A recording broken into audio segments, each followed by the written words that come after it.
Buenos días, muchachos, ¿cómo les ha ido? Bueno, me ha parecido importante realizar estos videos teniendo en cuenta, por supuesto, las otras alternativas que la universidad está ofreciendo para mantener una comunicación y poder, digamos, continuar con el desarrollo de los cursos y poder lograr los objetivos que se tienen planteado para el mismo.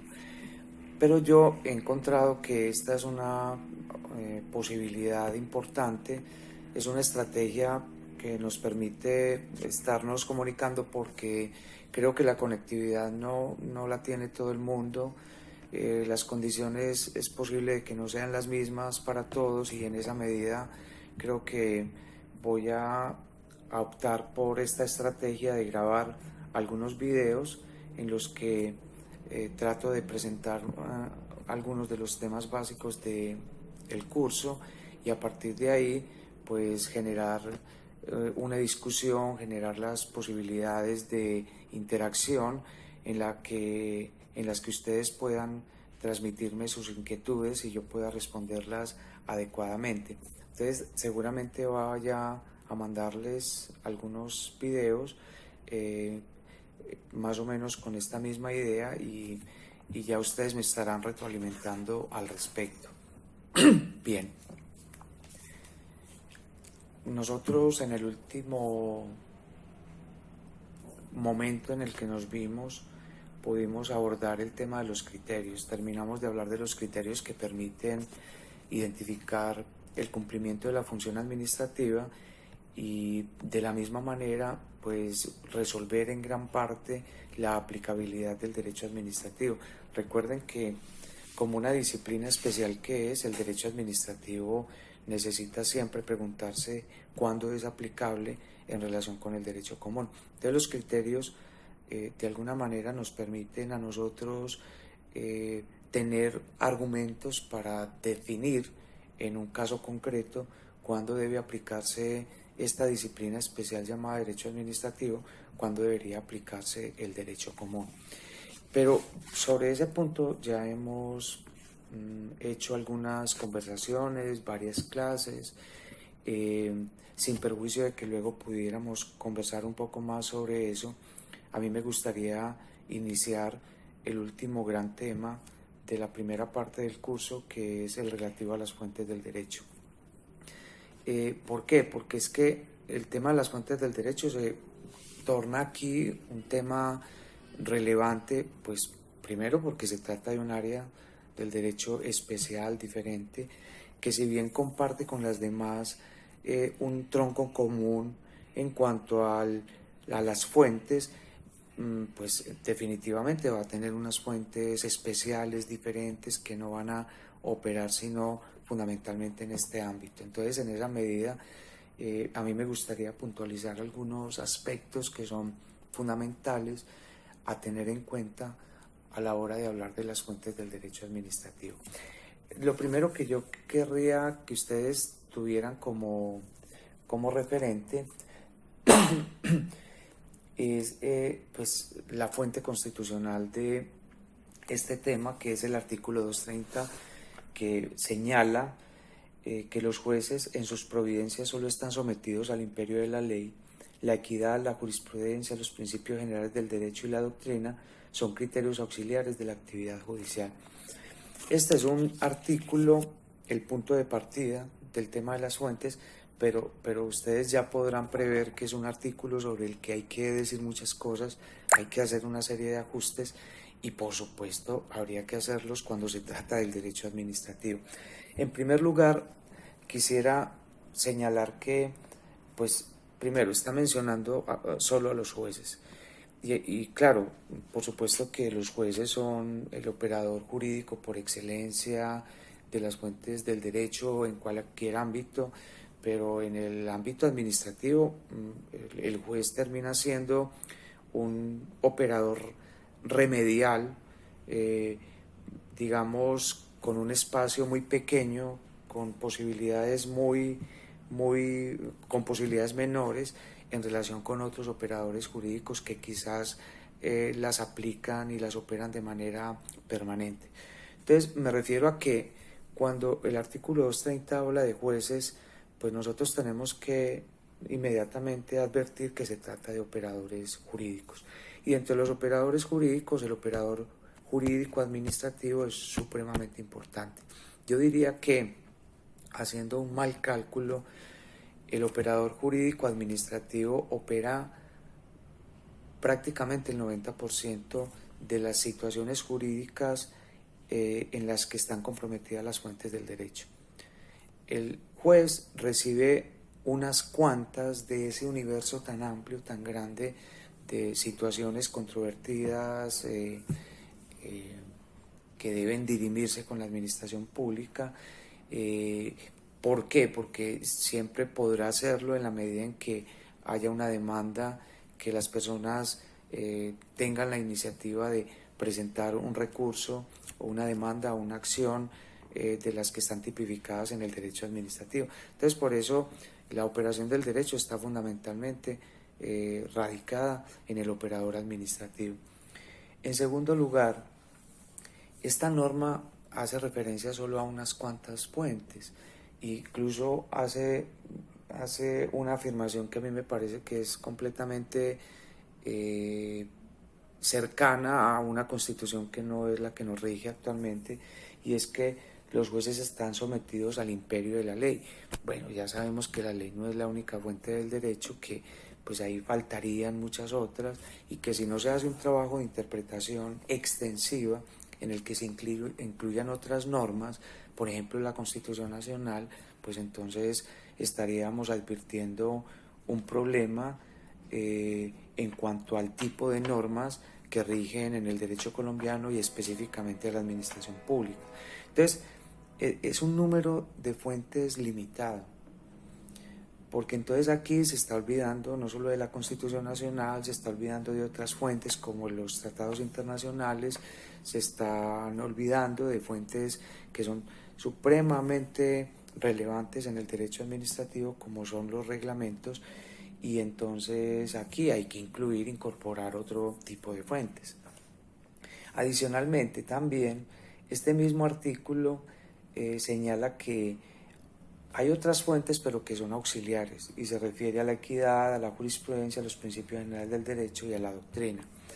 No es que yo no considere que los principios generales del derecho y la doctrina no sean criterios auxiliares, sino que, por ejemplo, cuando se refiere a la jurisprudencia, pues está hablando de que es un criterio auxiliar, que no es vinculante de ninguna manera y que por eso entonces solo podría ser optativo, aplicable de manera opcional por los operadores jurídicos, y nosotros en este momento podríamos plantear argumentos que permiten pensar en lo contrario.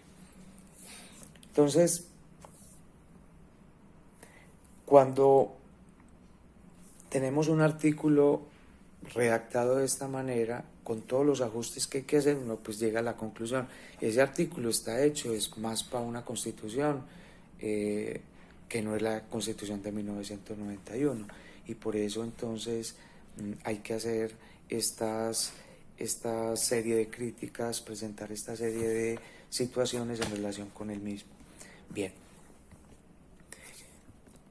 yo estoy casi seguro que el sistema de fuentes que nosotros manejamos esquemáticamente parte de la idea de una pirámide en el que en el primer lugar está la Constitución, en el segundo lugar la ley, y un poco más abajo, un tercer escalón, están ya todas las normas administrativas.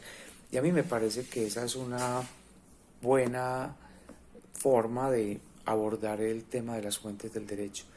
Sí, porque uno podría hacerle ciertos arreglos y de alguna manera quedaría un poco conforme con lo que la realidad nos muestra, la realidad jurídica y la realidad práctica nos muestra en materia de fuentes del derecho, que son tenidas en cuenta por los operadores jurídicos. Sin embargo, a mí me da la impresión que el esquema piramidal, ese esquema piramidal que normalmente nos enseñan cuando se habla de las fuentes, y en segundo lugar, el número de las fuentes. En tercer lugar, el lugar que cada una de esas fuentes ostenta en esa jerarquía de las fuentes, en ese esquema de fuentes, me parece que no es el adecuado. ¿Por qué? Porque entonces la pregunta viene es, bueno, la Constitución indudablemente todos la aceptamos como una fuente vinculante y quizás la más importante de todo el esquema y sistema. En segundo lugar, uno diría, bueno, la ley tiene que tener su lugar, por supuesto, pero entonces empiezan a hacerse preguntas. ¿Qué podemos hacer o qué pasa con las normas internacionales? ¿Acaso será que las normas internacionales están incluidas en la norma constitucional o en qué tipo de normas están incluidas o están incluidas en la ley porque a la larga es por virtud de una ley que ellas ingresan como norma al orden interno colombiano? Bueno, ¿qué hacemos con la jurisprudencia? Porque pareciera que la jurisprudencia va ganando un protagonismo y que los operadores jurídicos cada vez la tienen más en cuenta para poder dirimir como los conflictos que tienen que resolver a diario. ¿Qué hacemos con quizás la jurisprudencia que no emana solo de la Corte Constitucional, sino que emana de otros organismos? Y entonces me refiero a la jurisprudencia del Consejo de Estado, que es una fuente muy importante en el tema administrativo. Es quizás el referente más importante en materia jurisprudencial que tiene la administración pública y los jueces administrativos para resolver los conflictos en los que está involucrado el Estado y la función administrativa. Bueno, ¿y qué hacemos? Porque es que aquí tampoco se mencionan con las normas administrativas, porque las normas administrativas pues incorporan una muy específica que se llama reglamento. Y bueno, si hay algo que uno podría decir no puede, digamos, dejar de observarse, estudiarse, es el reglamento. Es decir, la administración pública se mueve fundamentalmente a partir de reglamentos. Cualquier ámbito de la administración pública que sea de su resorte estará mediada fundamentalmente por reglamentos. Pues esta disposición constitucional no lo menciona y entonces habría que tenerlo en cuenta, ubicarlo, incorporarlo en el sistema de fuentes y también darle un lugar dentro del mismo. Bueno, y las demás normas administrativas, porque existen normas que no son necesariamente reglamentos, pero que sin ninguna duda van a ser vinculantes para los operadores jurídicos. Entonces, solo me refiero a ciertas normas que expiden autoridades como los ministerios, los departamentos administrativos, las gobernaciones, las alcaldías, otras autoridades que finalmente producen actos jurídicos que podríamos llamar actos administrativos y que van a ser vinculantes y que por tanto merecerían tener un espacio, un lugar, un grado dentro del sistema de fuentes que normalmente trabajamos en cualquier disciplina jurídica. Ahora bien, ubiquémonos en la pirámide, en esos tres escalones que yo mencioné anteriormente. Constitución, en ese orden, constitución, ley y actos administrativos, podríamos poner los reglamentos en ese caso. Entonces preguntémonos en primer lugar por la norma internacional. Colombia ha suscrito una cantidad muy grande de normas internacionales con diferentes países en escenarios plurinacionales como la ONU, la OIT, la OEA, y que pues a la larga deben tener una ubicación en el sistema de fuentes, porque si algo nos dice la Constitución Nacional es que ellas, cuando son suscritas y surten el procedimiento que es exigido por la Constitución, pues se tornan en normas vinculantes, ¿cierto? Entonces, en esa medida, ¿qué hacemos con ese sistema piramidal y con esas fuentes que aparecen señaladas allí? ¿Qué hacemos con la norma internacional? Piensen ustedes en una norma incorporada a alguno de los pactos internacionales del año 1966 en materia de derechos civiles y políticos o en materia de derechos económicos, sociales y culturales, esos protocolos esos pactos son del año 1966, expedidos por la ONU y que han sido suscritos por el Estado colombiano de acuerdo con el procedimiento definido por la Constitución. Son normas vinculantes, pero la pregunta que uno tendría que hacer es, bueno, ¿vale como norma interna porque es vinculante? Es decir, cualquier operador jurídico puede utilizarla para dirimir un conflicto, una situación que tenga que resolver. Y en segundo lugar, porque nosotros cuando nos preguntamos por las fuentes no solo nos preguntamos por la fuente como tal, sino también el lugar que debe tener, porque nosotros trabajamos con un principio de jerarquía y en el evento en que haya una incompatibilidad entre una fuente y otra, pues tendemos a utilizar el criterio jerárquico, es decir, la fuente de mayor jerarquía es la fuente que debe ser aplicada al asunto que esté pendiente de resolución. Entonces, siendo así, yo pregunto por el tema de si la norma internacional se ubica en un primer renglón junto con la Constitución o se ubica en un renglón inferior, como por ejemplo el de la ley, teniendo en cuenta varios mensajes. En primer lugar, que la Constitución, por ejemplo, en el artículo 93, habla de unas normas que incluso que deben reunir ciertas condiciones y que de hacerlo prevalecerán en el orden interno. Incluso la misma norma delata un poco la importancia que tendrían este tipo de normas internacionales. Y se refiere propiamente, el artículo 93 de la Constitución se refiere a los tratados internacionales sobre derechos humanos que regulen derechos humanos y que no sean susceptibles estos derechos de ser suspendidos en los estados de excepción. Cotejen el artículo 93 y ustedes van a ver que hay allí tres condiciones fundamentalmente: que sea un tratado internacional, en segundo lugar que regule derechos humanos y en tercer lugar que estos derechos humanos no sean susceptibles de suspenderse en los estados de excepción, que en nuestro caso pues son los estados a los que se refiere los artículos 212, 213, 215 de la Constitución Nacional. Entonces, cuando dice prevalecerán en el orden interno, pues eso ya nos deja una idea, aunque pues ha habido decisiones de la Corte donde la Corte dice, venga, los tratados internacionales han sido suscritos, han sido revisados y adoptados al derecho interno de acuerdo con la Constitución Nacional, por tanto no podrían prevalecer sobre la Constitución. Pero yo quiero plantearles aquí algunos elementos que permitirían pensar que esos tratados internacionales parece que cuando llegan al orden interno colombiano empiezan a tener un estatus especial. Posiblemente, y esa es la hipótesis, posiblemente incluso con mayor jerarquía que las normas constitucionales. Y me baso en lo siguiente. En primer lugar, una de las condiciones es que sea un tratado internacional. Y los tratados internacionales,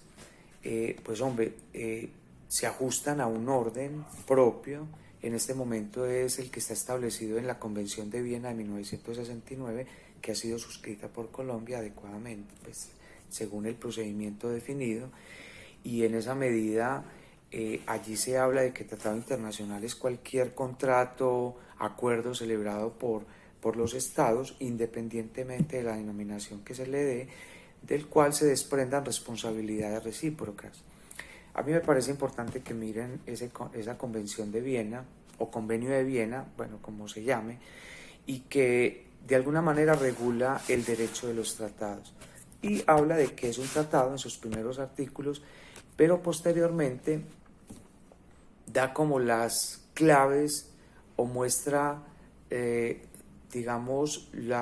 protagonismo que tiene o debe tener un tratado internacional, porque en esos artículos 26, 27, 28 aproximadamente, habla de que los tratados internacionales suponen obligatoriedad para quien los suscribe, y en esa medida alude al pacta sunt servanda, alude al cumplimiento de buena fe, alude a la responsabilidad internacional del Estado en caso de que no cumpla lo que fue pactado en el tratado que suscribió efectivamente. Incluso en esos artículos que acabo de mencionar, la Convención de Viena dice que ningún Estado podrá alegar la existencia de una norma interna para incumplir lo que ha sido, a lo que se ha comprometido en un tratado internacional. Eso significa que el Estado bajo ninguna circunstancia podrá decir que existe una norma interna que le impide cumplir, acatar lo que ha sido suscrito en un tratado internacional. En esa medida, a mí me parece importante que ustedes tengan en cuenta que esos principios del pacta sunt servanda, de buena fe y de responsabilidad internacional de los estados por el incumplimiento a lo que ha sido pactado en un tratado internacional, prácticamente lo que ponen de presente es una superior jerarquía, una prevalencia de la norma internacional sobre la norma interna, independientemente de cuál sea la norma interna. Entonces la norma interna puede ser una ley, que es lo que normalmente uno piensa que sucede, pero también podría ser una norma constitucional. Eso es importante porque entonces nos muestra que el llamado bloque de constitucionalidad no parece ser suficiente para explicar el ingreso de normas internacionales al orden interno y que se enmarcan en esa norma constitucional. ¿Por qué? Porque es perfectamente posible que existan normas constitucionales que sean incompatibles con tratados internacionales, y en esa medida entonces el juicio de prevalencia de una fuente sobre otra termina siendo relevante.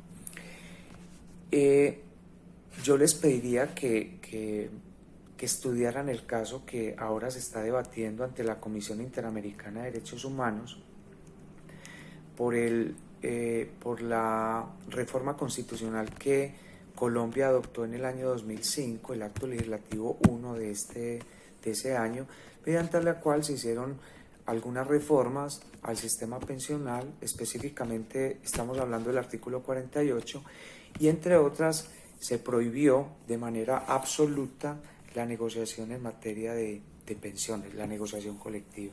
Entonces ahí se está planteando una controversia contra el Estado colombiano, planteando la responsabilidad en la que se indica que el Estado colombiano se había comprometido a respetar el derecho a la negociación colectiva en tratados internacionales que tienen asiento en el orden universal, es decir, en todo aquel que maneja la ONU, y en el orden interamericano.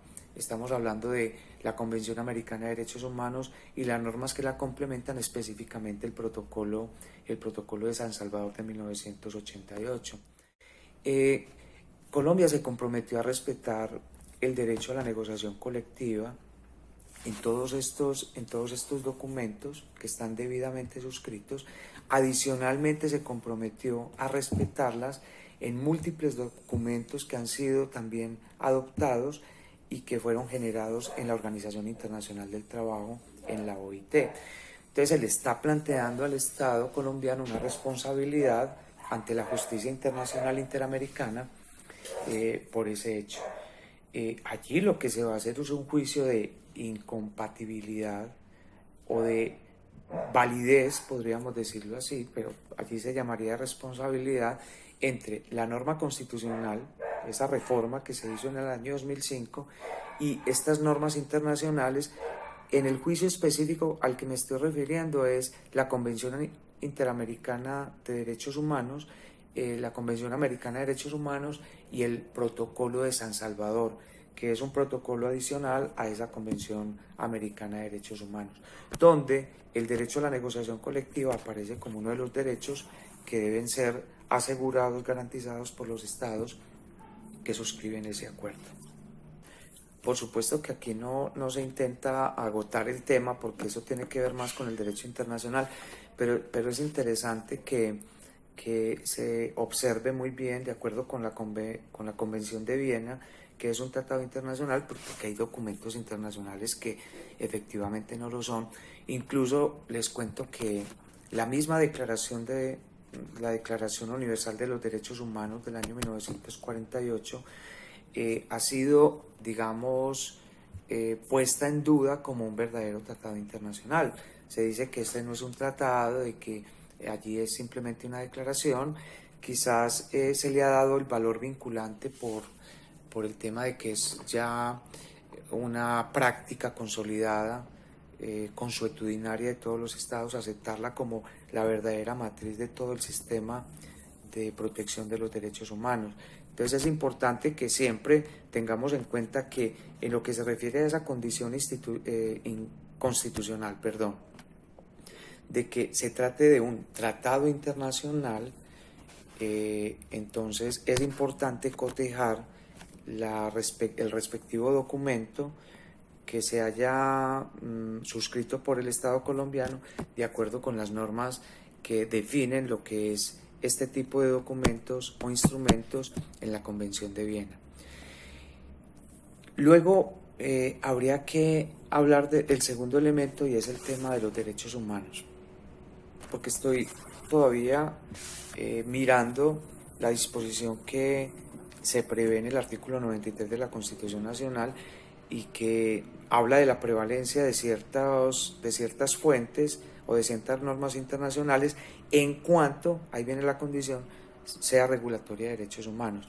Bueno, siempre el tema de saber qué es un derecho humano ha sido controvertido, muy estudiado, filosóficamente analizado a través de la historia, pero en ese sentido pues hay que ser prácticos y casi que acoger un poco la idea de Norberto Bobbio de que, bueno, nosotros como nos damos cuenta de que de que un derecho es un derecho humano, y entonces él dice, pues fundamentalmente en aquellos que constan en esos documentos sobre los cuales la comunidad internacional se puso de acuerdo de que son efectivamente derechos humanos.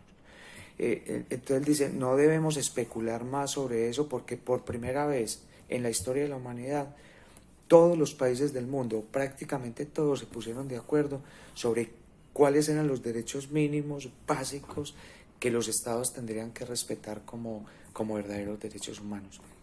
Entonces, siendo así, por supuesto que el concepto de derecho humano uno podría ubicarlo de modo práctico, pues por supuesto de modo práctico, en esos documentos que sin ninguna duda regulan los derechos humanos en la actualidad. Entonces estamos hablando de la Declaración de los Derechos Humanos del año 1948, los pactos sobre derechos humanos, tanto en materia de derechos civiles y políticos como de derechos económicos, sociales y culturales, se expidieron en el año 66, como las normas del Sistema Interamericano de Derechos Humanos, específicamente la Convención Americana de Derechos Humanos del año 69 y el protocolo adicional a la Convención Americana de Derechos Humanos, que es el Protocolo de San Salvador del año 1988.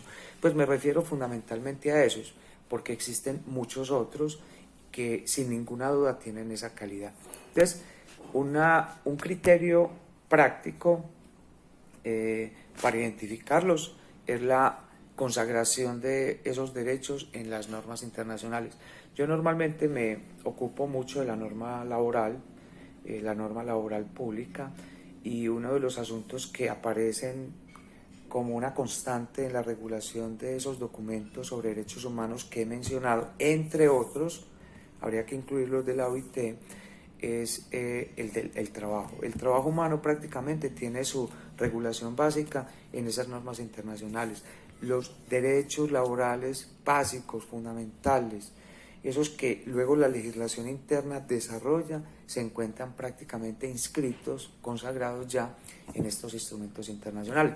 Esto un poco nos podrá decir también que una materia como la laboral, lo que tiene que ver con la gestión de los servidores, de los empleados públicos, de los trabajadores, pues tiene de alguna manera un estatus especial por ser derecho humano y de alguna manera está regulada en instrumentos internacionales.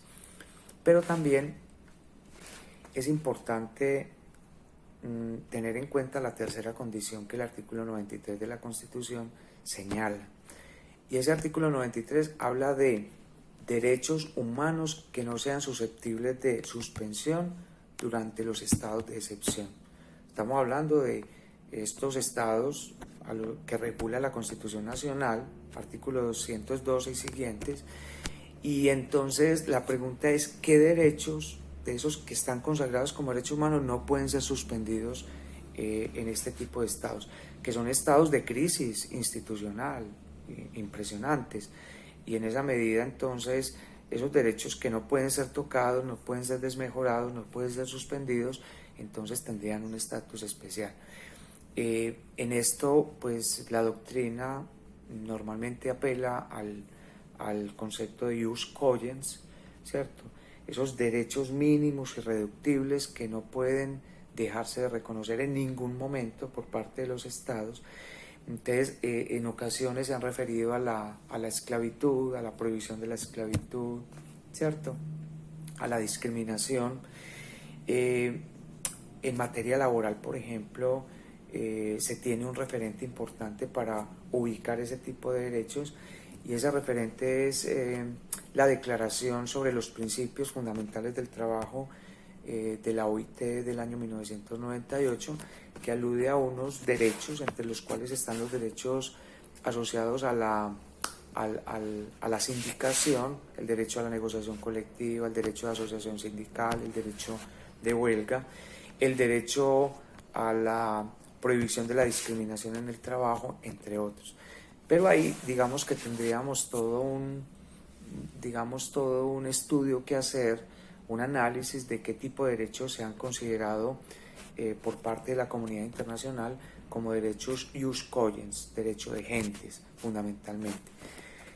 ¿Cuál es la hipótesis que yo manejo? Que cuando se cumplen las condiciones que el artículo 93 de la Constitución establece, estamos hablando de derechos que van a tener un estatus muy especial, quizás el más importante que se tiene dentro de las fuentes internas colombianas, y que entonces podría incluso plantearse de que prevalecerían en caso de incompatibilidad sobre las mismas normas constitucionales.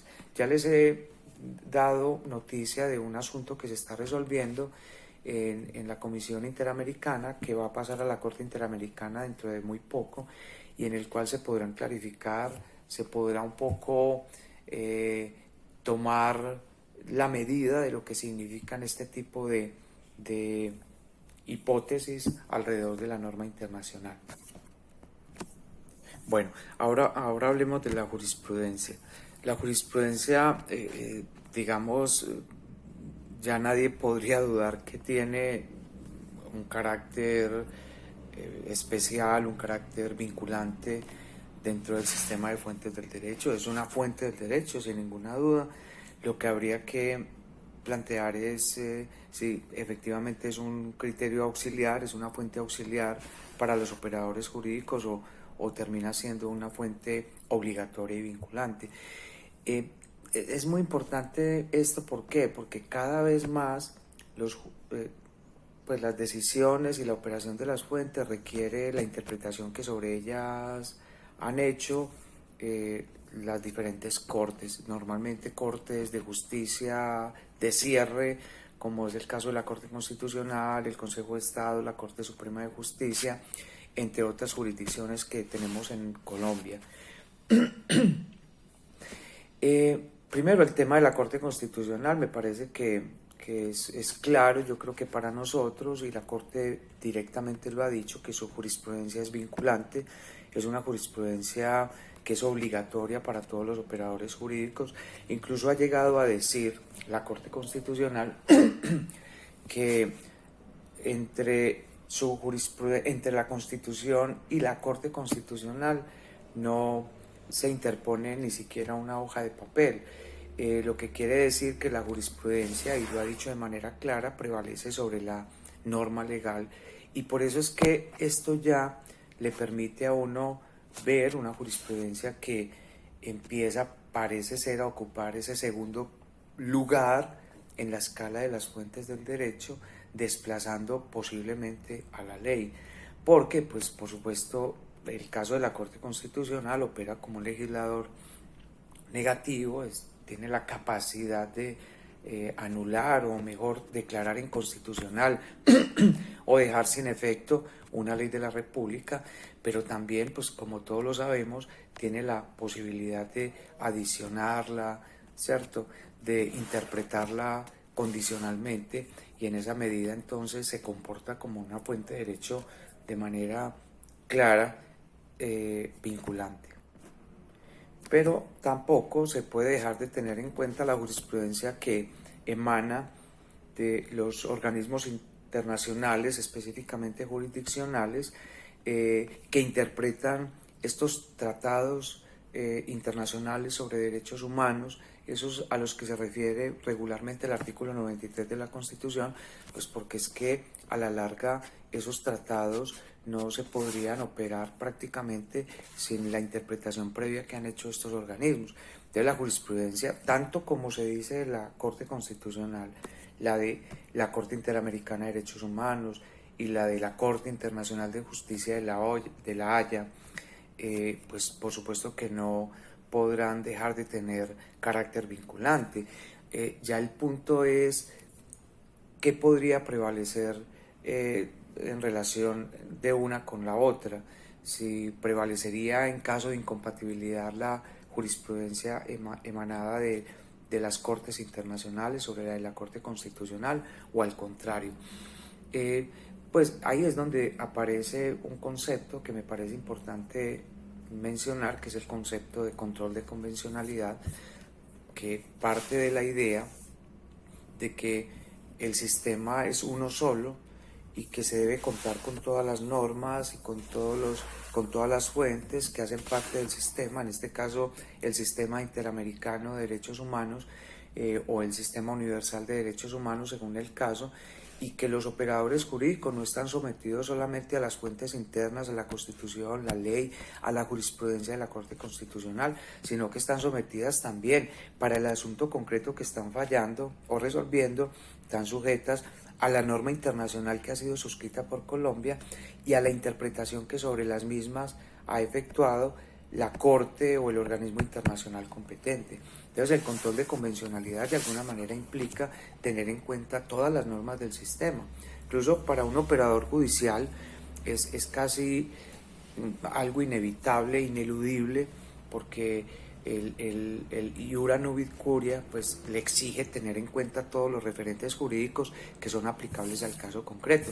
Ya tendrá que resolver a cuál le da prevalencia en caso de incompatibilidad, pero el hecho es que es una obligación para el operador jurídico y específicamente para el judicial. Entonces, por esa razón es que uno también debe preguntarse por el valor que tiene la jurisprudencia de las Cortes Internacionales cuando interpretan y aplican o generan precedentes en relación con normas que han sido adoptadas por Colombia en diferentes materias, específicamente sobre derechos humanos.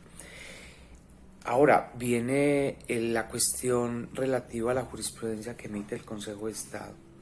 Apenas estamos como aprendiendo a entender a la jurisprudencia como una fuente obligatoria y propiamente la que emana de cortes que no son las encargadas de hacer control de constitucionalidad. En parte eso es predicable del Consejo de Estado, porque el Consejo de Estado, digamos, es el máximo organismo de la jurisdicción contencioso administrativa, es el organismo de cierre en esa materia, en la materia administrativa, y por tanto es el que tiene la capacidad y tiene la facultad de unificar la jurisprudencia que se produce en ese ámbito. Pero es que el Consejo de Estado tiene una particularidad, y es que el Consejo de Estado es, además de juez contencioso administrativo, juez ordinario de la administración, juez de las causas administrativas, es también un juez de constitucionalidad. El artículo 237 de la Constitución señala que el Consejo de Estado conoce de los decretos del gobierno por razones de inconstitucionalidad que no sean de competencia de la Corte Constitucional. Entonces, una confrontación del artículo 237 de la Constitución en el numeral segundo con el artículo 241, propiamente con el encabezado, permite advertir que el Consejo de Estado es un juez de constitucionalidad, incluso de mayores dimensiones que la misma Corte. Yo espero no estar generando acá digamos, una impresión muy grande al afirmar eso, pero es que el Consejo de Estado, según lo que señala el artículo 237, es un juez de constitucionalidad residual. Todo aquello que no haya sido asignado, según el artículo 241 de la Constitución, a la Corte Constitucional, le corresponde al Consejo de Estado. Entonces es un juez de constitucionalidad. Es más, la Corte Constitucional ha aceptado que en Colombia el control de constitucionalidad es un control no concentrado en ese organismo, sino que se comparte con el Consejo de Estado. Entonces, ¿cuál es el valor que tiene la jurisprudencia que emana del Consejo de Estado, por ejemplo, como juez de constitucionalidad, en relación con la jurisprudencia que emana de la Corte Constitucional, cuando obra como juez de constitucionalidad? Porque es que nosotros adicionalmente, cuando se trata de jurisprudencia, estamos sometidos a una diversidad de precedentes y tendríamos que jugar con ellos, pues advertir cuáles son más importantes que otros, pues cuáles generan mayor vinculatoriedad que otros. Y cuando hablamos del tema de las fuentes del derecho, es inevitable hacer juicios de prevalencia en esos casos. Entonces, ¿qué se hace en esos casos? Yo tengo obviamente hipótesis, pero no es del caso en este momento plantearlas, pero sí es importante preguntarse cuál es el valor que tienen las jurisprudencias que emanan o los precedentes que emanan de estas diferentes corporaciones judiciales.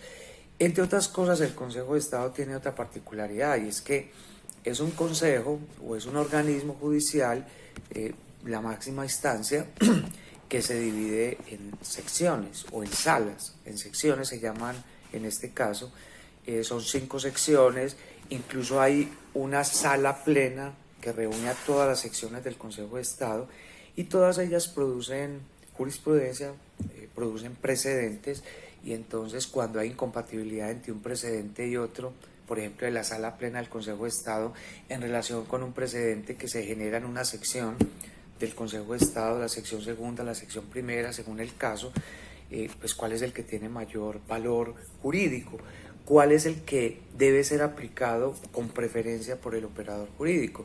Y si a eso le adicionamos al interior del Consejo de Estado que últimamente se han venido emitiendo una gran cantidad de sentencias de unificación, entonces, bueno, ¿qué importancia tienen esas sentencias de unificación en relación con las decisiones ordinarias, comunes y corrientes que emiten las secciones o el mismo Consejo de Estado?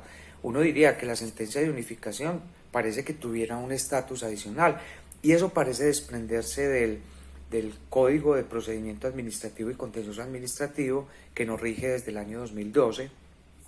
Pareciera que este tipo de sentencias, las de unificación, tienen un mayor estatus que las ordinarias, pero llegar a esas conclusiones es bastante complicado.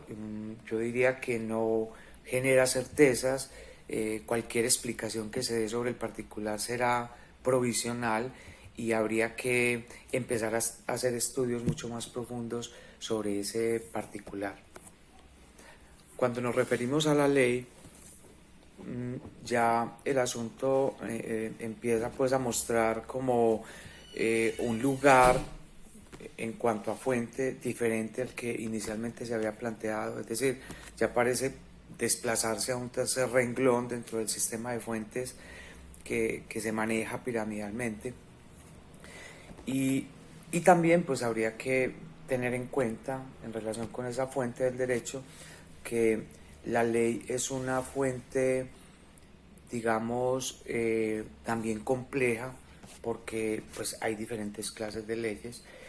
No parece ser lo mismo una ley ordinaria, común y corriente, que una ley orgánica, que una ley estatutaria, entre otras cosas porque están sometidas a procedimientos de aprobación diferentes.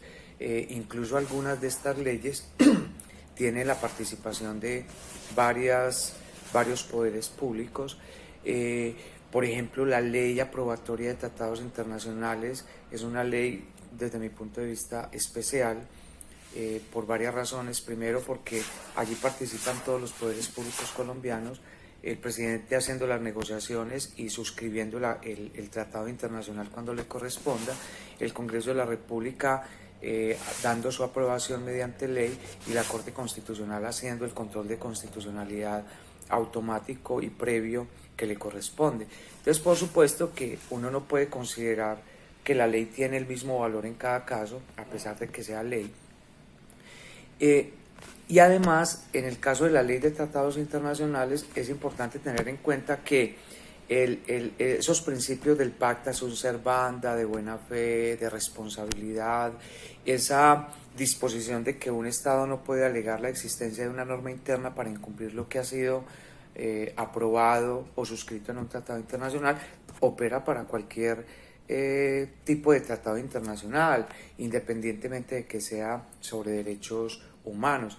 Entonces, eso lo que muestra es que existe una gran complejidad, no solamente sobre la ley como fuente, las distintas clases de leyes, sino también sobre su jerarquía. Es decir, pareciera que hay normas legales o leyes que son jerárquicamente superiores a otras. Entonces, eso también hay que considerarlo. El derecho administrativo es regulado permanentemente por todo tipo de leyes. Lo que pasa es que hay algunas que son particularmente importantes y a esas me voy a referir pues de una manera breve.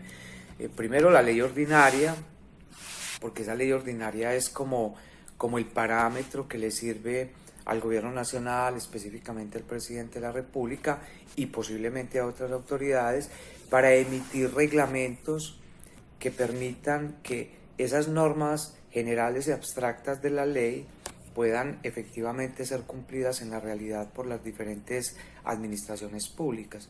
Entonces, la ley ordinaria es importante para el derecho administrativo porque es quizás el referente básico de los reglamentos que normalmente del presidente de la República. Y el reglamento, pues como ya les había advertido, es una fuente, digamos, fundamental, esencial dentro del derecho administrativo. Otro tipo de ley que es importante, pero por ser tal no tendría un estatus especial, pero tiene una denominación especial, tiene una finalidad especial, tiene un contenido especial, es la ley marco, la ley cuadro. Es una ley que es muy particular, ¿por qué? Porque mediante ella se reparten, mediante la técnica de la ley marco o cuadro, se hace una repartición como de las tareas legislativas o regulatorias en ciertos asuntos. Esas tareas se dividen entre el legislativo y el ejecutivo o el presidente de la República de la siguiente manera. Una ley marco le permite al Congreso definir los criterios generales, los propósitos, los objetivos en la regulación de un tema. Esos temas están definidos específicamente por la Constitución Nacional en el artículo 150, numeral 19, comercio internacional, cambio, aranceles, aduana, también el régimen salarial y prestacional de los empleados públicos, entre otros, que ustedes podrán verificar en esa disposición. Pero el Congreso de la República solo puede ir hasta determinar, digamos, ese marco de principios y reglas generales, pero no puede entrar en la regulación concreta, en la definición precisa de lo que se va a hacer en relación con el tema que está sometido a ese tipo de leyes, porque eso es lo que le corresponde al reglamento que expide el presidente de la República. Al Congreso le corresponde lo general, al presidente por medio del reglamento le corresponde lo particular y lo concreto.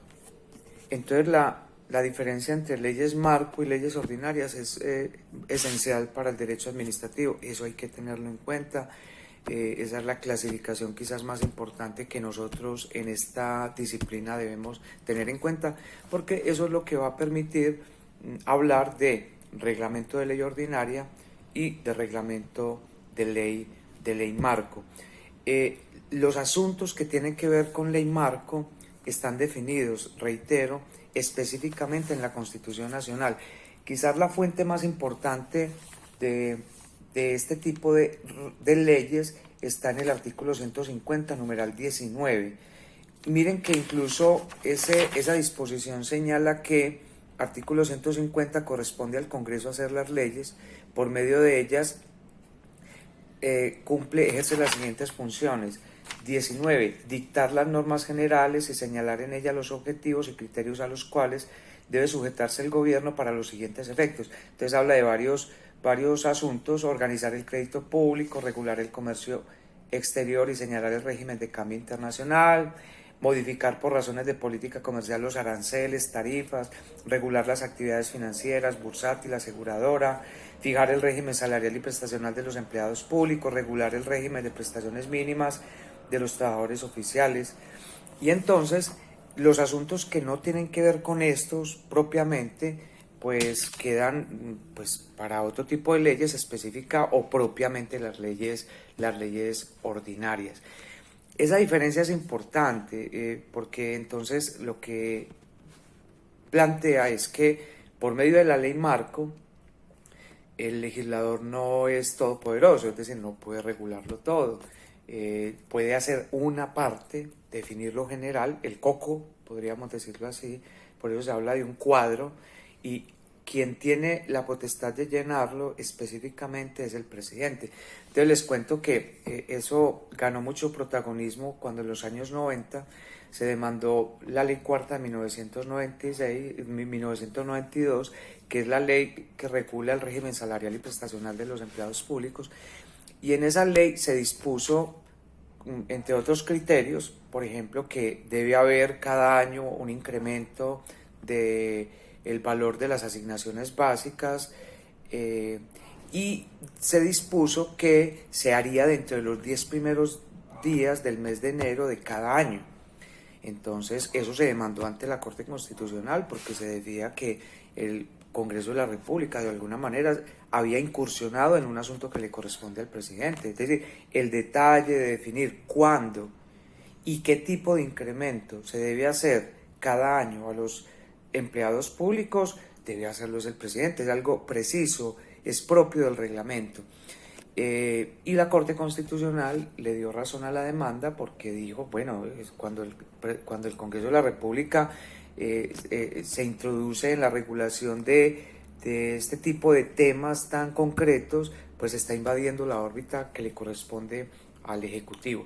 Entonces es una repartición de competencias. Por eso incluso en algunos momentos se ha pensado que los reglamentos de ley marco tienen un estatus legal, es decir, aquel reglamento mediante el cual el presidente, por ejemplo, define el incremento salarial de los empleados públicos sería una ley. ¿Por qué? Porque lo que está es complementando la ley. Pero bueno, esa es una repartición de competencias, pero realmente, pues creo que se ha llegado un poco al consenso. No existe la posibilidad de calificar como de ley ese reglamento que emite el presidente de la República reglamentando la ley cuadro o la ley marco. Entonces, esto es importante tenerlo en cuenta porque cuando se trata de un asunto ordinario que no está sometido a la ley cuadro o marco, entonces el legislador no tiene límites, puede dejarle muy poco espacio al reglamento. El Ejecutivo no tiene derecho, digamos, a que ciertas cosas no sean reguladas por el legislador. En ese sentido, no existe la limitación que sí se tiene con la ley marco. Y una última cosa en relación con la ley marco es que si ustedes observan los asuntos que están definidos para ser regulados por esa técnica, pues son asuntos que son muy técnicos. En segundo lugar, requieren una ágil regulación porque cambian permanentemente. Entonces se necesita digamos, una autoridad que esté, digamos, logística, técnicamente preparada. El Ejecutivo lo tiene en todas sus autoridades, en muchas de sus autoridades especializadas, y en segundo lugar es ágil. En cambio el Congreso, después de, ¿cómo es que lo llama García Enterría?, es pesadamente deliberante. Entonces mientras debaten algo, el mundo cambia y esto requiere muchísima agilidad. Después de la ley encontramos una serie de normas que ya tienen, digamos, la naturaleza administrativa. Uno podría decir que todas las fuentes que aparecen a partir de allí, por debajo de la ley, son verdaderos actos administrativos, solo que van a tener denominaciones diferentes. A unos se les va a poder llamar reglamentos, otros no serán reglamentos, serán simplemente actos administrativos. Y como les decía, tienen denominaciones diferentes, se les podrán llamar decretos, acuerdos, ordenanzas, directivas, bueno, resoluciones, una gran cantidad de denominaciones que de algún modo indican la diversidad de fuentes de actos que se pueden emitir por parte de la administración pública.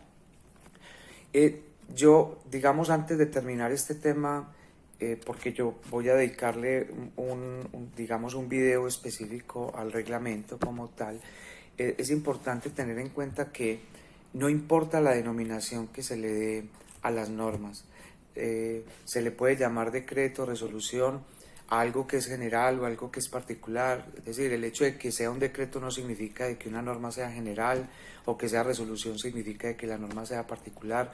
No, esas diversidades hacen parte de la discrecionalidad con la que las autoridades denominan a sus propios actos. Claro, parten de una tipología, parten de unas costumbres, pero la denominación no debe ser importante. Por lo contrario, hay que ponerle mucho cuidado para nosotros a la hora de explorar el valor jurídico que tiene una fuente del derecho. Quiero simplemente terminar diciendo, y es, además del reglamento vamos a encontrar muchas normas producidas por diferentes autoridades nacionales, autoridades territoriales, específicamente autoridades del orden del nivel departamental, del nivel distrital, del nivel municipal, de otro tipo de organismos descentralizados que se van a llamar de diferente manera, pero que van a poder ser, digamos, evaluadas como fuentes del derecho. Entonces, cuando me refiera en la próxima ocasión al reglamento, trataré de clarificar las condiciones para hablar de un reglamento en Colombia, cuáles son sus elementos básicos, cuáles son sus características y cuál es su clasificación y cuáles son sus límites fundamentalmente. Pero de eso nos ocuparemos posteriormente. Un gusto en verlos. Buen día.